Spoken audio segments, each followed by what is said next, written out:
Hi, I'm Jarrett Fuller. Welcome to Scratching the Surface.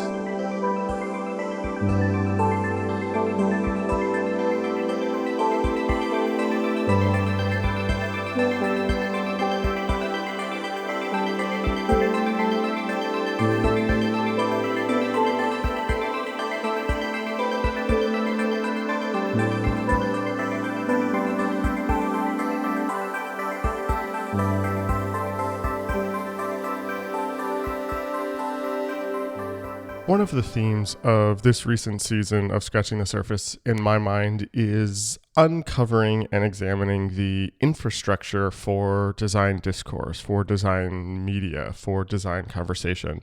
I've talked to editors and publishers and booksellers and administrators to think about how ideas spread and how communities can be formed and created. I don't know about you, but often when I think about design discourse, I think about it as a binary. There is the practice and there's the theory. There's the profession and there's the academy. This, of course, is a reductive way to think about it. And one way I found to break this mindset is to think about the nonprofit. Whether that's AIGA for graphic design or the AIA in architecture, these nonprofits serve, in their ideal sense at least, as a bridge between these multiple discourses. They sit somewhere between all of the others. Architecture, it seems to me, has a small network of these nonprofits, whether that's member organizations or small-scale galleries or think tanks that help disseminate design ideas and create community across design disciplines. My guest today is Jacob R. Moore, the newly appointed executive director of the Architectural League of New York, a nonprofit just like the one I described that was founded in 1881 to support critically transformative work in the allied fields that shape the built environment. The Architectural League hosts events and roundtables, offers grants and competitions, and publishes thinking across architecture and the related fields. Before taking this role just a little over 6 months ago, Jacob was the associate director of the Temple Hoyne Buell Center for the Study of American Architecture at Columbia University, and he helped co-found the Avery Review, a consistently interesting platform for architectural ideas. In this conversation, I was really curious to hear from Jacob about the mission of the Architectural League and how the projects they work on are supported and organized. But I was also interested in this role of the nonprofits generally, how to think about this as a driver of discourse, both through in-person events and activities and publishing projects. I think Jacob is doing some really interesting and fascinating work, and I really appreciated the thoughtfulness he brought to this conversation. If you are at all interested in discourse, interested in alternative practices, interested in institution building, I think you'll find a lot here to enjoy. If you like this episode and what we do here at Scratching the Surface, I hope you consider supporting us on Patreon. Patreon supporters get bonus interviews, full transcripts, an exclusive monthly newsletter, and help keep this show free for everybody all the time. You can head over to patreon.com/surfacepodcast to sign up. Thanks for listening, and here is my conversation with Jacob R. Moore.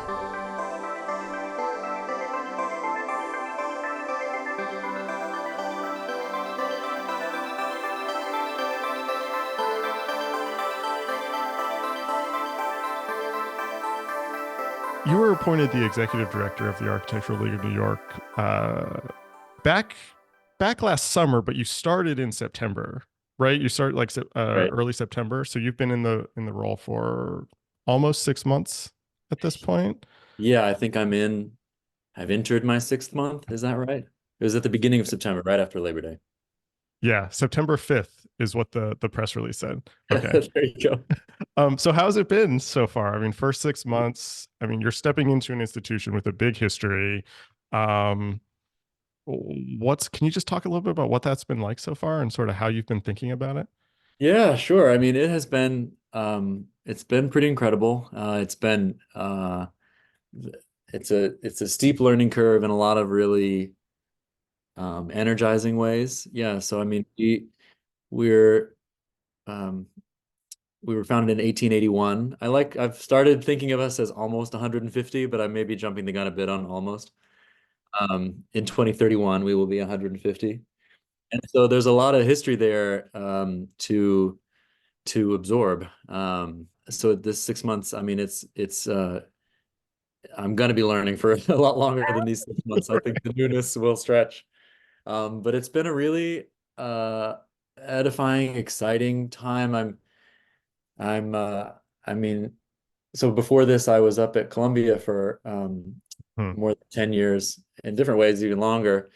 But I've sort of been thinking of this as both like a literal and metaphorical move back downtown, where one Yeah. one amazing part of the job is that I'm just in the mix, meeting people in a way that the Columbia work didn't really. It wasn't just part of the gig up there to be in constant um, touch with so many different kinds of people now, and that's been pretty incredible. These 6 months of just a lot of meeting people who move through the world of the league for different reasons. So it's been a lot, but it's been exciting and yeah, energizing. We'll come back to your time at Columbia because I'm kind of curious in those different contexts. But as you mentioned, the Architectural League was founded in 1881, and in your first director's letter, I want to read something that you wrote there and ask you a little bit about it. You wrote, when it was founded in 1881 by a group of young architects committed to supporting one another and their community of professional peers, the Gilded Age was in full swing. The context for their creative and intellectual pursuits was a roaring fossil fueled economy with extreme stratification by race, gender, and class. Representative politics was strained as more and more power was accumulated in fewer and fewer hands. Today, echoes from that era are uncomfortably loud. I was so struck by that because it's true. And can you sort of talk about that early mission of the league and how you see its place today in 2024 when there's so many sort of contextual rhymes there, I guess you could say?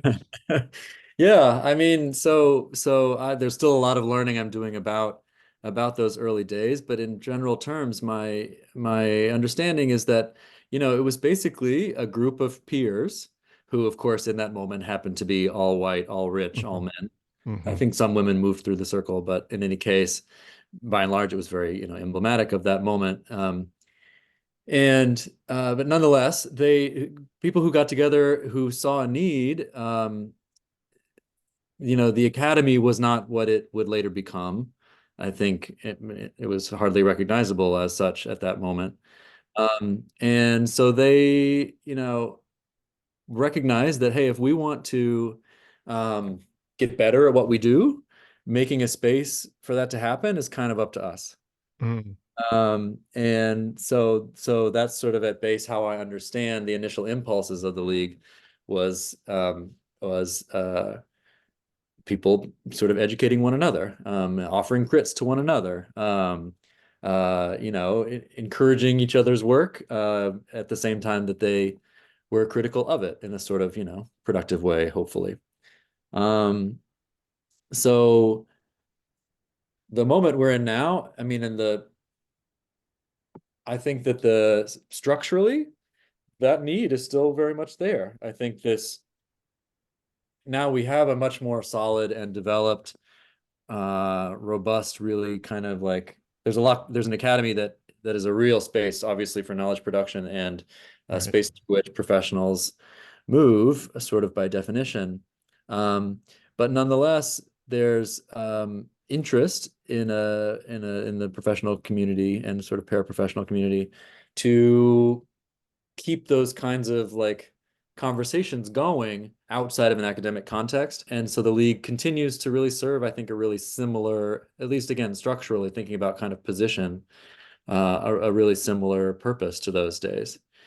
Now, the flip side of that, or a challenge that comes with what I think is a really noble like intent there, is that there's a fine line between kind of, let's say, community and club. And I would um, in early days, it was very much on the club side of that spectrum.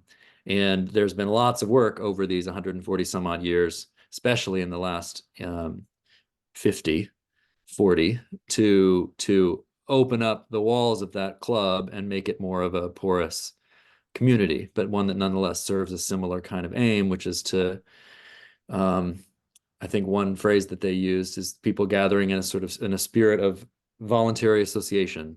Um, they don't have to be there. They're not automatically a part of this by virtue of their license, for example, Uh, these are people who choose to gather together and try and help one another do better work. So that persists, but we want to make sure that it's an open, porous community that is truly reflective, not just of the sort of allied fields as they are, but the allied fields as we, hope they can become. So how do you do that? I I mean, know, like, yeah. you do programming, you publish, you have these sort of different events and initiatives. How do you sort of think about the Architectural League's role within that larger, um, sort of architecture and design community, if you will? Yeah, I mean I think it's there are different answers to that. Some of them depend on the time, some of them depend on sort of I guess one way to think about it is that so we are technically a membership organization, I think, and we're really trying to lean into what it means to be a actual member of the organization. That's not at all required to participate in the things that we do. But nonetheless, I say that to say that we're as our community's needs change, so does our work. In other words, we try to structure ourselves so that we can be supportive of the needs of the moment of the people of our constituents. So flexibility is like an important value. So the formats in which we work, sort of year over year, decade over decade. So yeah, there's always been an exhibition layer, a public programs layer. There are competitions and prizes and other forms of kind of recognition, other more informal community building kind of exercises. We have Urban Omnibus is our in-house magazine. We're actually celebrating Omnibus's 15th anniversary this year, which is Oh, wow. I know. I know. So somehow, I mean, obviously I wasn't involved prior to September uh, at, at the league in this capacity, but I've been a reader of Omnibus for a long Yeah. time, Yeah. contributor. I 15 years flew by. Yeah. Um, anyway, so I offered many of our programs do like Omnibus or Emerging Voices or the League Prize. We have things that have been around now for many years, and that sustaining some of those is one way in which you could sort of gather people around certain topics and advance discourse and practice. But I don't know. I mean, in this moment where I'm new, I'm really trying hard to take the time to do a lot of listening and figure out Yeah. what it is that we do best so that we can lean into that. And at the same time, I'm doing all this listening. I'm trying to, I've been a member of the sort of ecology of like architectural culture institutions in New York and beyond for like a while. And I want to support other institutions doing what they do best. In other words, not that we're all relegated to our lanes or anything that's quite too restrictive like that, but Mhm. nonetheless, there's a lot of work to be done, and I'm really keen for everybody to be supportive of one another's work and collaboration, not competition, kind of thing. Yeah. Yeah. Mm. So anyway, so I'm in a moment now where I'm trying to first and foremost understand what the league is best positioned to do so that we can sort of see doing that really well as our responsibility. Um, but there are a lot of different answers to that. I mean, I think, yeah, all the formats you referenced are in the mix. And the sort of degree to which we focus on one over the other is really a sort of a function of either the topic at hand or the moment we're in. Yeah. Obviously Yeah. we went digital during COVID in ways that lots of other people did. Anyway, so it's variable. I mean, so if that question was sort of like the like practical, how do you do it question, let me ask you that question again from a more sort of like philosophical perspective, maybe. Um, because I really liked what you said about sort of leaning into what you do best, what the Architectural League can do best? And earlier, when you were talking about how when it started, there was not a sort of robust academy. And I'm wondering if how you think about the role of the Architectural League specifically, or you could even say architecture and design nonprofits generally, Mhm. the role they play in this larger design discourse. I think a lot about, being, I guess, an academic. I guess I'm an academic now. Um, the role that academia plays as opposed to practice in the profession and vice versa, and where each of those sides lead. And the nonprofit is sort of this third piece that I admittedly don't often think about. How do you see that fitting into this larger? How do you see nonprofits fitting into this larger conversation? Yeah, I mean, I think it'll be easiest for me to come at that broader question through the league, Yeah. because, well, anyway, we'll sort of see where it takes us. But so we actually have recently updated our mission, and it's that exercise that has been really collaborative and amazing to sort of move through with the board and the staff and the broader community. And the mission as it is now, the Architecture League supports critically transformative work in the allied fields of the built environment. And so for me, I thought to say that now because I think the action of support is something Mhm. I'm really trying to kind of like organize us around. And in terms of what that means, like more broadly in the sort of in the field, um, I think that one thing that like makes us so we're not the academy and we're not practice, we're somewhere in between. And I think there, like you said, that's a version of that is true for a lot of nonprofits, though sort of everyone's positioning, especially relative to practice, is they might calibrate it differently. Anyway, Right, we right. really are sort of right somewhere in the squishy middle. And and one way I'm thinking about our work is that, uh, academia can be alienating for some, as can practice. Mm, For people who are trying to do a certain kind of work, or who have like um, big ambitious climate plans or are all about equity, trying to do really what we might call like transformative work.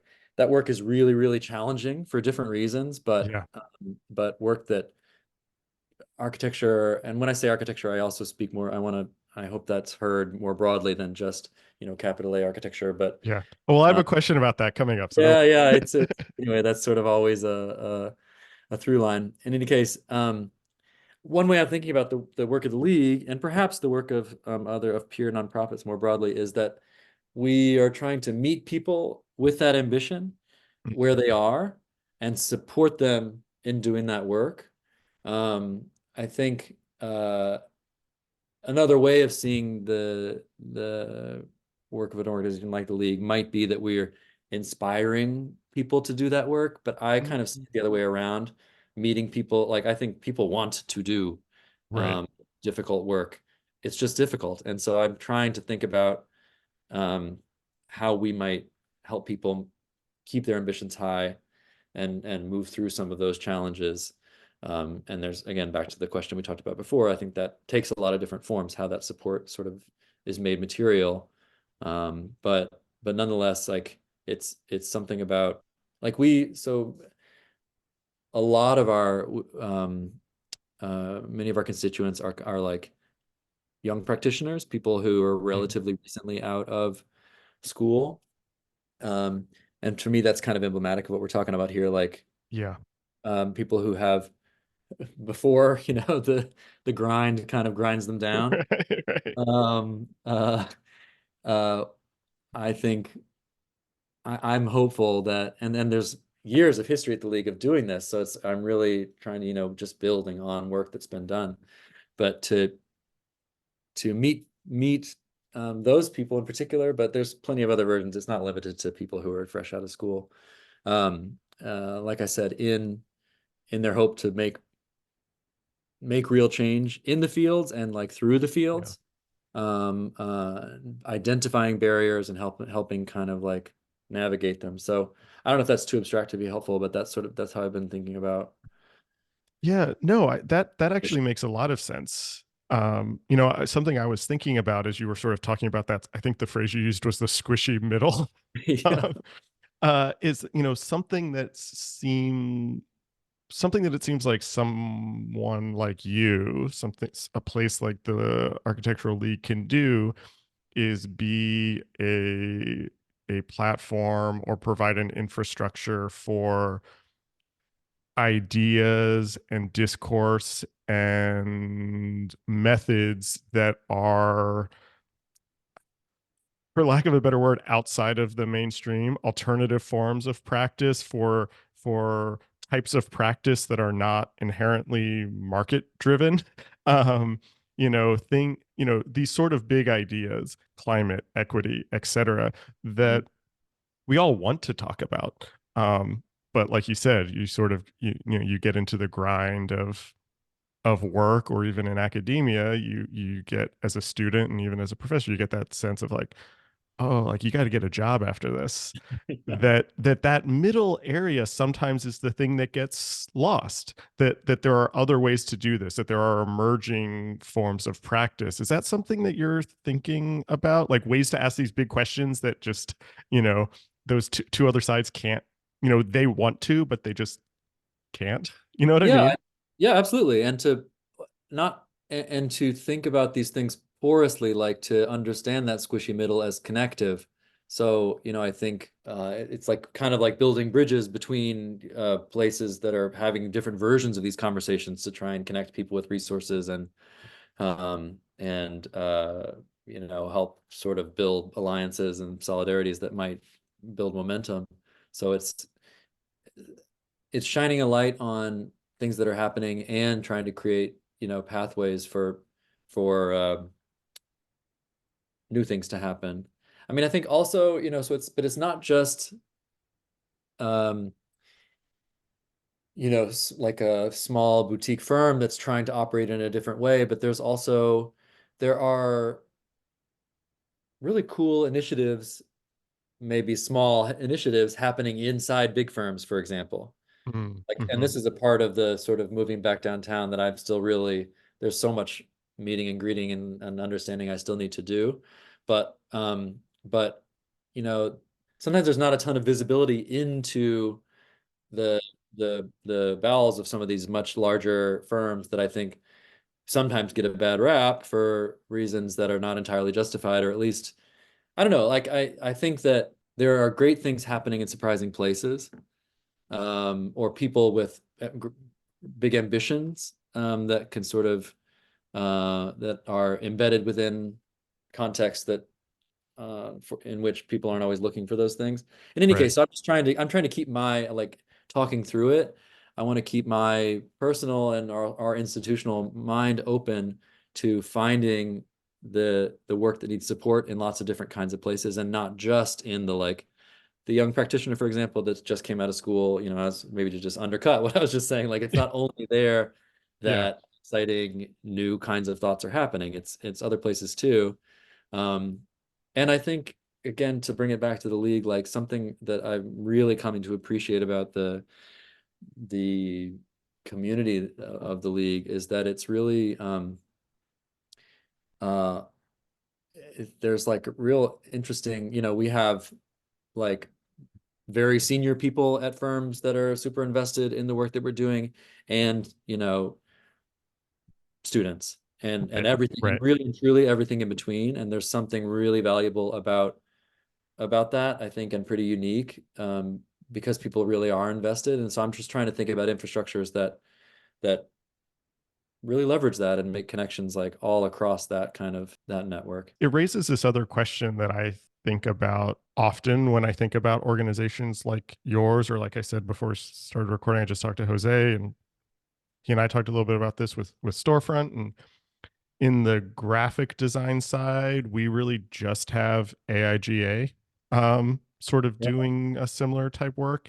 And it seems like this type of work is increasingly precarious. That squishy middle is the piece that, like you said, it sort of gets lost.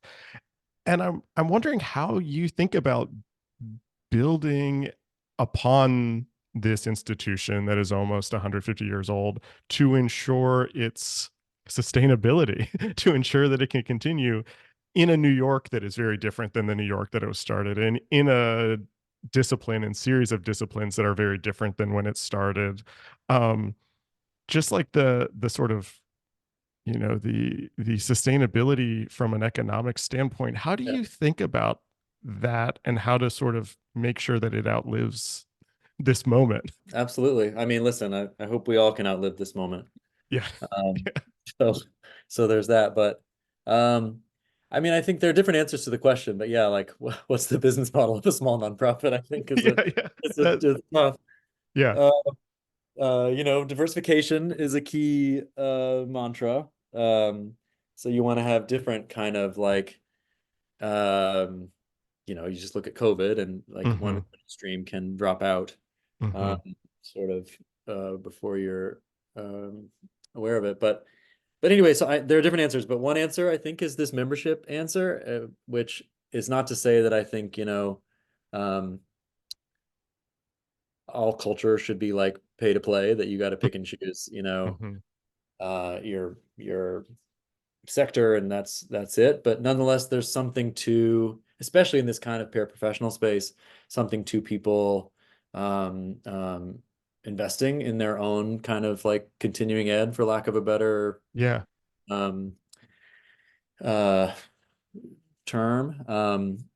And there's ways you can sort of tier that to try and make sure it remains meaningfully accessible, because you lose relevance if it's not. So there are limits, but there's Right. also opportunities there. Um, I mean, also just practically speaking, like we'll see what the future of philanthropy looks like, but I'm interested in, you know, working with foundations and thinking on big, long range, multi-year initiatives that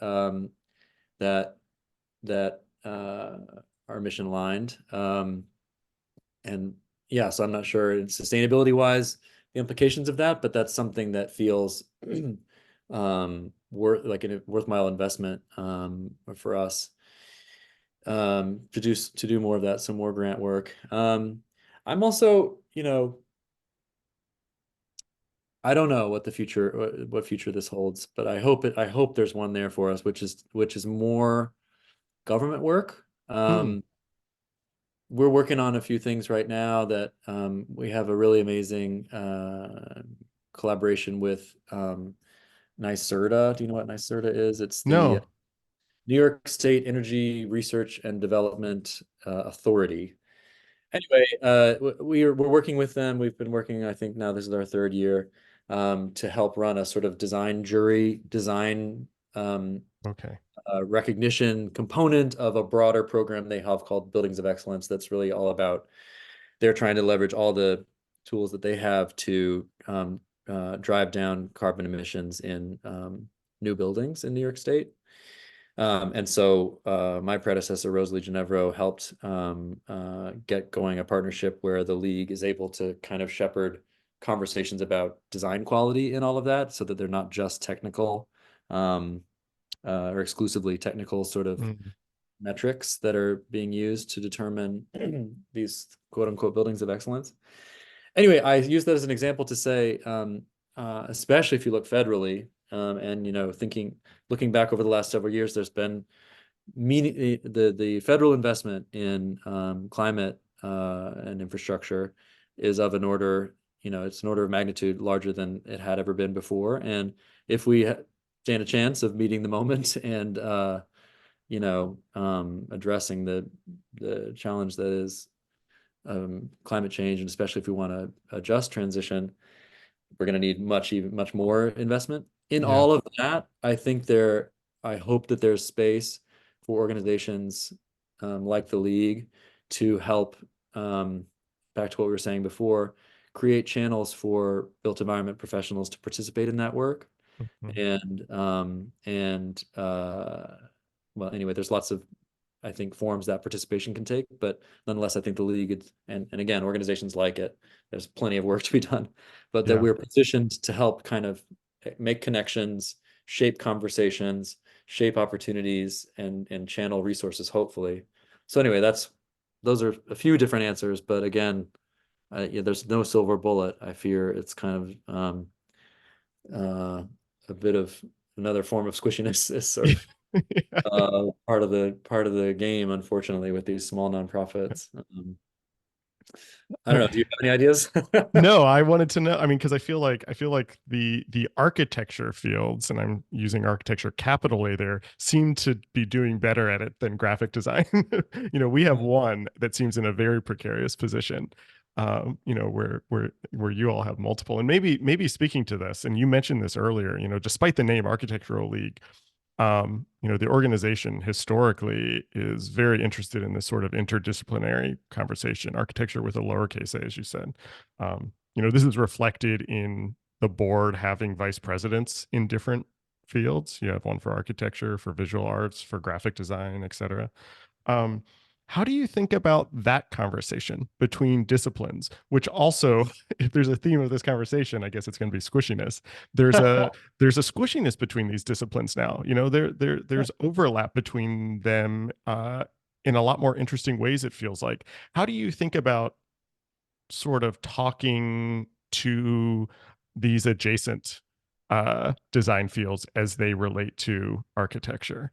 Yeah, I mean, for me, really the the institution, it's really just about reflecting the way the work actually happens. Like Mm. architecture has always been work that happens in conversation with, other disciplines. Like buildings, obviously have all kinds of professionals involved in their uh, bringing them into being. And of course that is still true today. So the institution is just trying, I think always trying to make sure that's reflected in how we're set up and the conversations that we're supporting. I honestly, it it takes some intentionality to do that structuring, like to make sure that the board, the way programming is set up and communicated, like it takes energy to convey that commitment.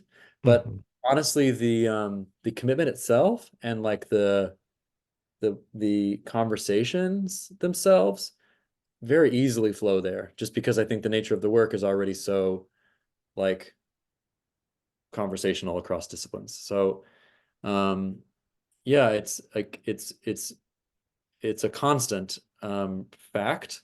Yeah. I find myself that the imperative to think about it comes more on the messaging side of things than it does on the kind of um pre-messaging like content side. I don't know if that makes sense. And speaking of content, I like the content side. I want to go back to what you were saying earlier about Urban Omnibus Mhm. turning 15. And I don't mean to overcomplicate this question, but I'm hoping we can also connect this to your previous role at the Buell Center at Columbia, um, where you were for 10 years. But I'm curious how you think about publishing and the idea of publishing and how that is a way to extend these networks, to extend these conversations. That's also a source, not to make this a business podcast, but that's also, it seems like a business angle there, a financial stream. Um, like you, I've been reading Urban Omnibus for years. My first interaction with the Buell Center was through some books that you had published. I remember that it was the public housing book. I forget the exact name of that Let's see, the art title. of inequality, or was it an Yes, older one? yes, yes, the inequality one. That's right. Um, I remember seeing that book years ago, and that was my first introduction to the Buell Center. Cool. Um, how does publishing fit into this, and how do you see the role of publishing uh, as a way to sort of create infrastructure for these types of conversations? Yeah, I mean, it's a huge part of it. I think um, a community can gather around an essay or a book in a totally different way and a sort of over a totally different time scale and with a totally different kind of sustainability than a community gathers around or for like, a lecture. And so it's a really important tool um, to sort of use when we're thinking about building community over time. Like, so I'm just thinking about, I don't know, like even with The Art of Inequality, the book you just mentioned, like that, Yeah. the book is from 2015, I think, and still has a life that Yeah. gathers people together, um, kind of can focus conversation. I don't know. Anyway, books travel in one way. With Urban Omnibus, I think it has it's been an incredible, and I should give, so much credit to Mariana Mogilevich, the editor-in-chief for Omnibus, who's been shepherding it for the last, I think, 8+ years.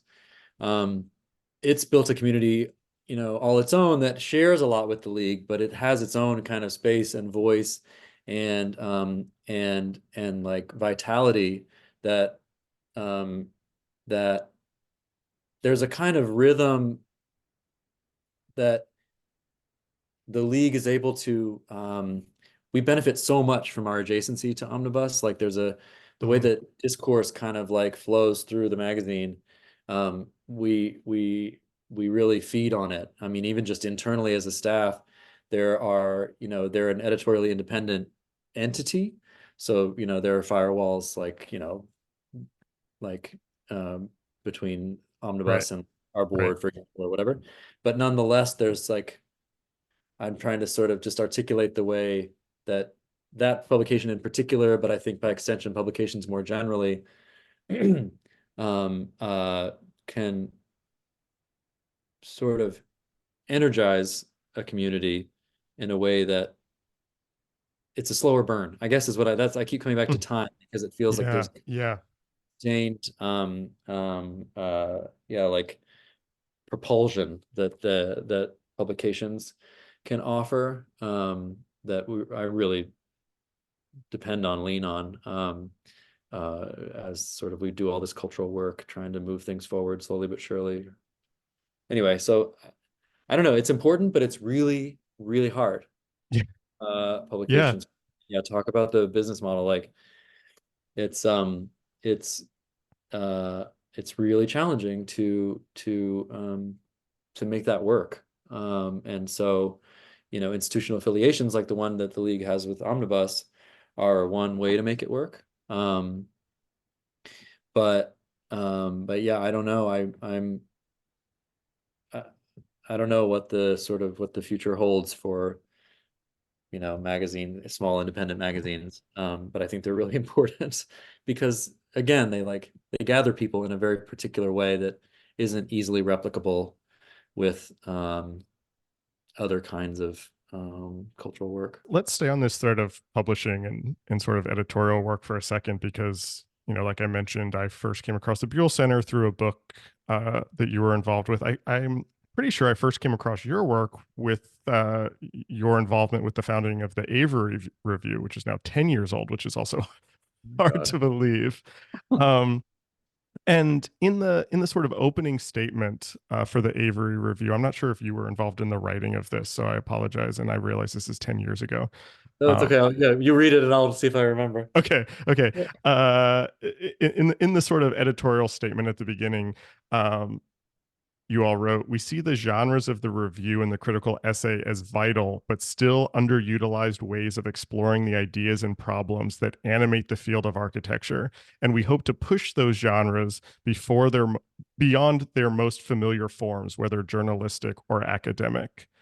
And in many ways, I feel like that's a mission that still resonates with me today. I think there are still not enough places for experimental writing, for writing that blurs these sort of boundaries. And I'm wondering if you could just talk a little bit about the goals of the Avery Review 10 years ago when you were sort of starting that and sort of how you see um, places for publications like that today. And I know you're not involved with them anymore, but I'm sort of interested in sort of the change you see in these last 10 years in sort of places for publishing.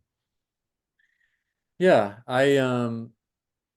uh yeah, so I was involved with Avery Review from the founding all the way up until the job started at Mhm. the league. So I think I made it to the 10th year, but then so anyway, recent, but yes, not important to clarify that or to emphasize that I'm no longer there. But I think that um it's interesting in some ways. Like, so I was involved in that. I remember that writing exercise. Okay, great. Yeah, yeah. And there were it was a very much a co-founded Right. project. There were a number of us, but um, in some ways that feels like that totally still resonates with me, and in other ways it feels like wow, we've come a long way, especially in terms of like online spaces that are available for Hmm. writing Hmm. architecture. Um, I remember at the time, um, well, I'll just speak for myself. Like I had, I had published I was looking for a place to publish an exhibition review and was in conversation with peers about options. And it was like a surprisingly short list of places, slash like really short list of places where something could get out there that wasn't 6 month to a year turnaround, or that wasn't, kind of like a marketing speak blog like Right. online Right. space. There's Right. no in between. And like that's definitely not true anymore. In these 10 years, there's a lot more happening in that in between space for sure, which I think is wonderful. But another thing that was really important to us then, and this is where I'm not sure how much there is, we tried to be the Avery Review was a space for that had really strict rules that were meant to then be liberating, but the really strict rule was you have to be reviewing somebody's work that isn't yours. Mm, Um, engaging with someone else's work, which is how we sort of defined the genre. right. Um, and and that in our world, in the broadly speaking sort of like design world, I don't know how much more Yeah. of that there is in the last 10 years. There's some, certainly more than there was. Anyway, so just reflecting on sort of the time that has passed. I mean, I guess another sort of thing we were thinking about then that, and I'll just think about out loud now, is there was also an emphasis on a kind of um, medium form writing, Yeah. Yeah. something that was long enough to really develop. The essay, I guess, suppose was our shorthand for that. I think it wasn't all about length. Essay was also about um, a certain, exploratory mode Yep. of writing, but nonetheless, long enough to develop an argument and begin one place and end another place.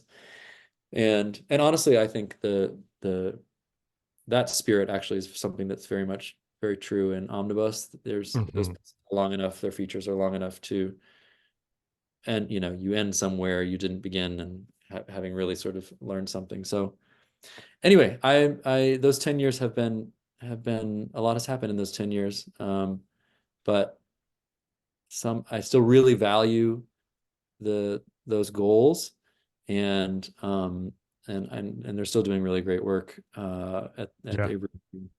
Um, so anyway, I'm not sure what the Yeah. question No, is. I like, no, I mean, it was a vague question. Sort of curious how you think about that original mission statement today. And I think you are right in sort of separating out platforms for publication and forms of writing, which I think is what I was thinking about the forms of writing more, because I agree there are more places to publish design writing today than there were in 2014, certainly. But something still feels missing to me, and it's what you articulated. It's this sort of the critical essay, the review, the writing about other people's work in a way that is thoughtful and rigorous, but also accessible and exploratory. Right, right, It's not an academic journal. It's not a blog post or a tweet. right. There's that, again, I'm sorry, squishy middle. There's I know. I that go. essay in the middle, that still feels like there's places for development there. And I'm sort of curious how you think about that. Um, and so you did answer that. Yeah, I Um, figured.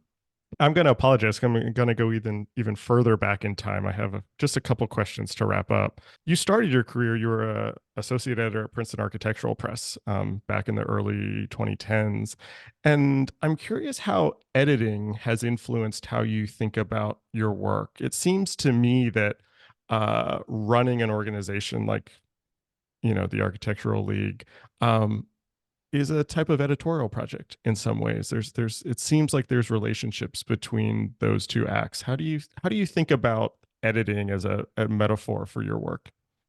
Yeah, I totally agree with that. And I don't know how much of that is a function of the fact that I kind of began in the Mhm. editorial sphere and therefore, Yeah.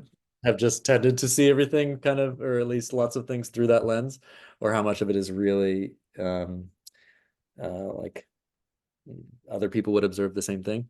But in Yeah. any case, it's useful to think with. I mean, for me, I'm settling into a career that's really about institution building and shaping. Mhm. And there's something, the corollary with editorial work that I see there is that there's um, it's not necessarily about your voice. It's about, kind of bringing together and holding space for other people to develop theirs.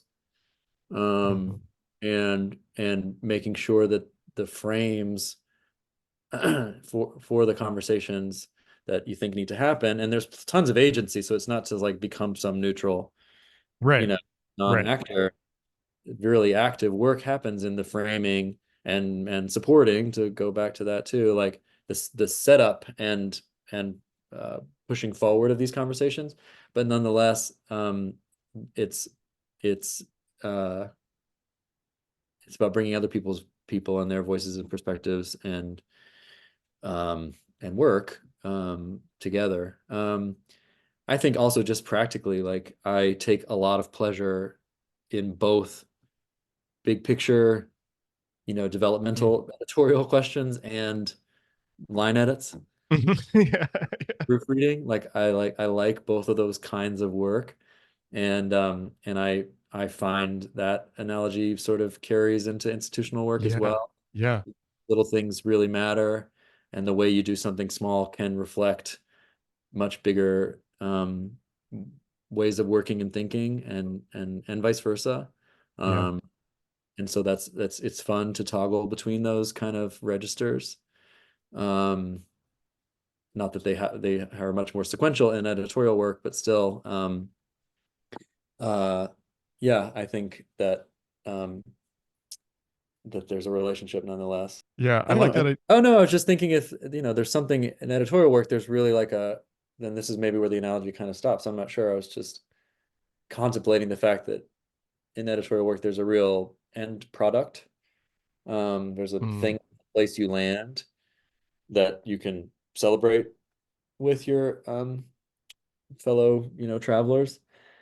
It's a little different so far in the institutional work. Like it's a I mean, we'll see. I'm still so new, but it's a lot. It's really ongoing. There's so many other moving parts. I hate to ask you this next question, but sort of in the spirit of not having a finished product, not having a thing, what's next? You're 6 months into this role. There's still a lot to learn, as you said at the beginning, but are you able to sort of articulate your goals for this new position and where you want to take the league next? Um, yeah, I mean, I think that uh, insofar as there's a vision, I mean, I'm definitely not approaching this with any kind of heroic Right. mindset. It's the Right. league, not me. This is a many, many peopled uh, group, and so there's just lots of ongoing conversations all the time. But I think insofar as there's a vision, it's really trying to settle into that notion of support and set ourselves up infrastructurally to be a solid uh, place, I suppose is a word, or space, a Mm. reliable group that can be leaned on when the challenges that we face today only sort of increase in intensity. Like, I guess I just want I to sort of push back against, I'd like us to be, insofar as it's possible, like a little bit less squishy and a reliable um, Yeah. uh, resource that our community members can come to, ask things of, depend on, because the work is really, really challenging. I guess I'll also say just more concretely, and this is very much who knows where it's going to go, but the league in its 150 years of history, in certain at different points in time, has been much more in place to has had a Mm, public space that different parts of our community can come use. We could do events at, we can do exhibitions at. And we have an office now that I welcome anybody to swing by and say hi. But it's an office with a big table, and the big table is great, and we use it for events. But it's still our office, And so right. I'm thinking Yeah. about it's fun to imagine. We'll see where it goes, but it's been useful to think about what might be possible in a more publicly accessible um, space that the community that we sort of serve can um, see themselves in, can use. Anyway, so we'll see. That's very much an ongoing sort of or conversation that's really just starting to maybe pick up steam. But nonetheless, I want to be useful for Yeah. people, reliable. I love that. I think that's a great way to wrap up. So I'm going to ask you the question that I used to end all of these. I'm curious what you're reading right now. Recently there's like a nonfiction answer and a fiction answer. I want to hear both of them. Okay. I relatively recently finished, they're both like real tomes. Um, Recently finished The Dawn of Everything by David Graeber and David Wengrow, Oh, yeah. Yep. which I can't recommend enough. Was a real page turner, which is saying something for a book like that. But it was really illuminating, for lack of a better word, and uh, sort of well, anyway, I don't need to go into detail about it, but I Yeah. definitely That recommend book it. is literally sitting on the floor next to me, and I have not picked it up yet because of how big it is. I'm like, when am Yeah. I going to read this? And I Well, I was don't just want to gonna just read say, it in you drips. actually, well, you can, but you can. It's written in a way that you Okay. can do it in drips. It's actually it's like this kind of incredible collection of short stories Okay. of like the history of the world. Um, uh, but it's written in ways that you can digest it in, 5-10 page kind of Okay. gulp, All right. which actually for me made it move much more quickly than I thought it would. Okay. That's good to hear. The other one is my Oprah's book club moment is it's what's it called? Oh, The Covenant of Water by Abraham Verghese, I think is the Oh, last. I don't know that one. It's like a very, epic, sweeping, across multiple generations kind of like story about Southwest India from like 1900 to 1975, multiple generations of one family kind of thing. Anyway, it's a good before you go to bed read. Jacob, this was a blast. Thank you so much for being on the podcast. This is wonderful. Yeah, it's been great to talk. Thank you for taking the time. And I would encourage everybody, by the way, to go check out the league website and look into being a member. Love it. You're doing a great job as executive director, pushing the memberships right, right at the end. Oh my God. That was my conversation with Jacob Moore. It was recorded on February 23rd, 2024. Our theme music is by Jeremiah Chu. The show is and always will be free thanks to the generosity of our Patreon supporters. If you like what we're doing here, I hope you consider supporting us and get some bonus content each month. You can follow us across social media at Surface Podcast, and you can listen to all of our previous episodes wherever you get your podcasts and at our website, scratchingthesurface.fm. Thanks for listening.